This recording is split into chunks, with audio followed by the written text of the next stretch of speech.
Now, the table is always hot with current events and social issues, but sometimes the heat can get a little intense. Let's turn the temperature down, take a breather, and get into this week's topic cool down. Andre, what are you bringing to the table this week? So I wanted to ask you, Daquon, to cool down the table. What do you think makes someone a good storyteller? If they tell a good story. You know what? I'm not doing. All right, that's the end of the show, y'all. I'm kidding. I'm kidding. I think what makes somebody a good storyteller, it's multifaceted and multi-leveled. I think first is the voice. Do Mhm. you have this, robust and authentic voice? We talk about authenticity all the time, and it's not that you are telling stories that are strictly your lived experience or something that's very close to it, but can you really embody the voice of the characters that you create in the lives that they live? I think another part of that is, are you willing to do the research for that story? Like, are you really ready to get into the trenches? Because writing a story isn't easy. Writing a book, Mm-mm. writing a play, movie, like we know that's not the easiest thing to do. It Yeah. takes countless amounts of hours of planning, writing, rewriting, And checking rewriting on and it, rewriting and rewriting. and rewriting, and getting readers and getting their feedback, and Yeah. making sure that you're not doing anything problematic, and all of this to really create a story. So it takes a lot, and you need to be able to put in that work. But I think the final thing that makes a good storyteller is somebody who is able to really create something that speaks to a lot of different people. I Mm-hmm. was a creative writing major for a point in college, and I think that I've encountered so many people that can speak to the kind of literarity of very into high literature. But I think a great storyteller is somebody who can connect to, PhD in English literature, but also just the everyday person and everybody in between. Somebody that can capture so many different voices and communicate it in a way that makes sense and people can connect with regardless of their background. Yeah, I think that what really makes a person a good storyteller, in my opinion, is having a core, having a Hmm. message of some kind. I think that, a lot of times, even in comedies and dramas and every genre of writing or every genre of storytelling, the one thing that unifies them all is that there is a core in the story. And I think I've talked about this before on my TikTok, but like, a lot of these show, especially when it comes to the fantasy genre and when it comes to that kind of Hmm. stuff, is that a lot of times what you run into or you see a lot of times is that people in TV shows and movies will oftentimes rely so heavily on the CGI, or they'll rely so heavily on the actors just being really good at it and just creating something there and just creating a story when it's like there's nothing there. They can't make shit up that's not there, whatever. But I think that what I've noticed that, you know, really breaks it down is that if you can tell me the core of what your story is, if you can tell me that, I think that that is what makes you a good storyteller. I think being able to Hmm. capture a specific type of experience, whether it be a sisterhood, or whether the core be family, or whether the core be self-acceptance, or whether the core be, loving yourself, there is a piece of the story that if you strip away all of the magics and all of the CGIs and all of the famous actors and stuff like that, if you can put anybody in that position and your story and your vision is still seen and still heard, that to me is a good story. I think a lot of times people forget about that part of writing, is that they just want to, make something fun or make something whatever, and it's kind of like, yes, you can do that, but what is the core of this? Why are you telling the story? And if you can't answer that question, then I don't think you're telling a story. Doesn't mean that you're good or bad. Hmm. I don't think you're telling a story.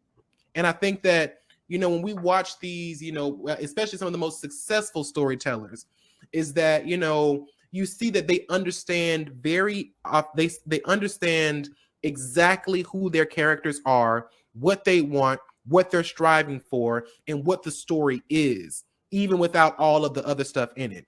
And I think that also what makes you a good storyteller is if someone can read your story and not just envision it, but also to feel these people as if they're walking right in front of them right now. You know, I think that there is a level of authenticity, even when we watch shows that are ridiculous and like, you know, super heavy comedies that, you know, could never happen. You know, there is something that unifies the story. There's something that grounds it. And I think that that Right. grounding element to me, understanding how to implant that in your story in the most ridiculous, outlandish story, that to me is what really, you know, creates an amazing storyteller. Yeah, I think a great way of thinking about it is comparing writing to baking, for example. When Mm-hmm. you bake a cake, if your ingredients are rotten, no matter how you accessorize and add icing and all of these different sprinkles and everything like that on top of the cake, the core of your cake is still rotten. Like it's going to Exactly. taste bad. It could crumble all onto itself. Like there could be all of these flaws on the inside that you can't fix by just slapping icing over it and calling it a day. And something that I've heard time and time again in creative writing workshops is show, don't tell. Like you can't just tell your story, show your story. And that doesn't come from CGI and all of these different explosions, but like you said, that comes from somebody being able to really visualize themselves with this character and see what exactly is that core of the story instead of you kind of beating it over somebody's head and doing like these very heavy-handed notions throughout, but just really being able to tell a tight and concise story that people can just see themselves being a part of. Exactly, or even more so, even adding on to that too. I think that, you know, like you said, when you make it in the back to the cake metaphor, you know, when you are making a cake and you're dressing it up, no one's saying that you have to have the same flavor. No one's saying that you have to have the same designs. No one's saying that, but the core of your cake needs to taste like a cake. Right.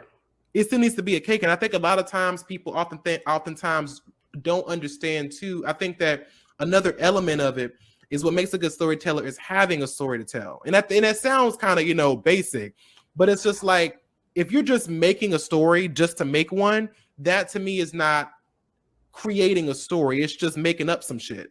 Whereas when you feel this story deep in your soul, when you feel like you want to do all the work and you want to do all the rewriting and rewriting and rewriting, I Hmm. mean, that takes fucking dedication.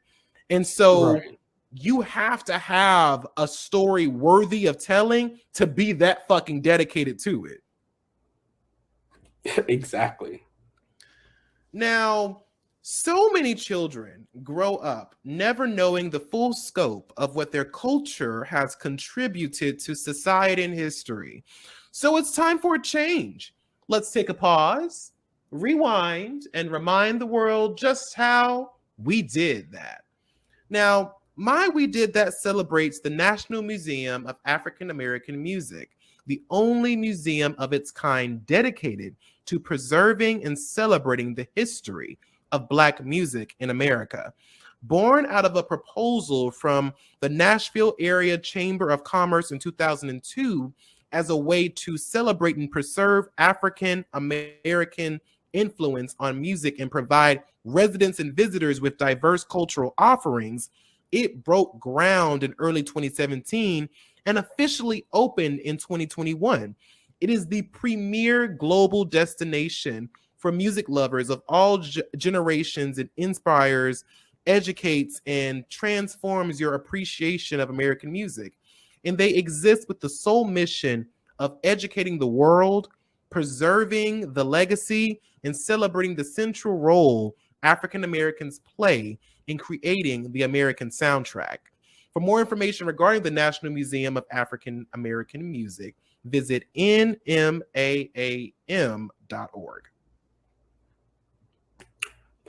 Because let's be honest, Name an American music genre that has not been influenced by Black people in this country. Quickly. Quickly.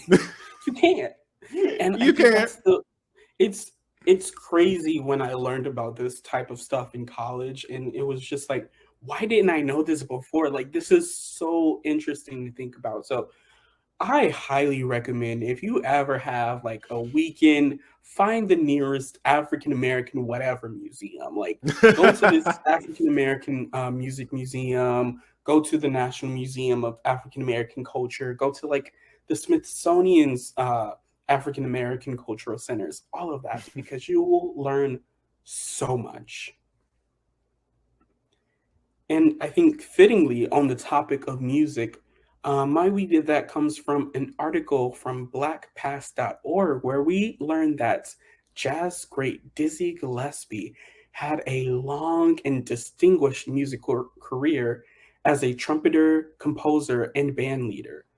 Unlike many jazz musicians whose lives were tragically cut short, Gillespie's career spanned the 1930s to the 1980s, from the big band swing era of the 1930s through 1940s bebop, the Afro-Cuban jazz of the 1950s, to the recording in 1989 when he was 72 of his United Nations band performance live at Royal Festival Hall.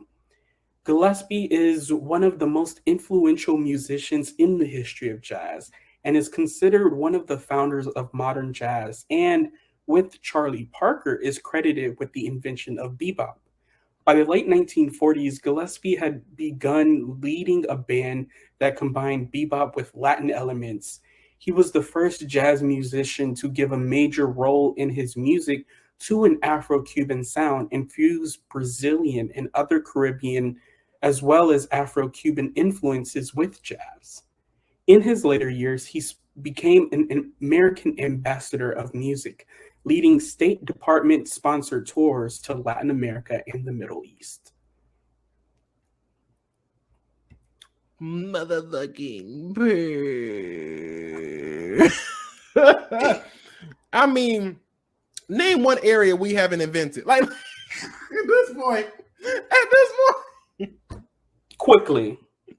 like, bitch, we are fucking everywhere, like everywhere. And This it's is why just we so call it black crazy magic. that not for nothing. They don't call it that for nothing. Like, it's crazy just how much. I mean, it's not crazy because I mean we are the shit. But it's just it's crazy that we don't know how much we have shaped America, how much we have shaped so much of culture in the world. Right. Like, bitch, we eat. We stay eating. The plate is cleaned. Now, as always, thank you all so much for watching, and keep the conversation going down in the comment box below. Don't forget to give this video a thumbs up, and if you are listening to us on our podcast, please rate and review on whatever platform you're using. You can also follow our podcast on Instagram and TikTok at the Melanin Margin for updates of new content. And if you'd like to follow each of us, our handles are at Daquon MUE. And at Andre Talks a lot, baby. Now we will see you all next time on the Melanin Margin, where our goal is always to bring the marginalized to the spotlight in any way we can. Goodbye now.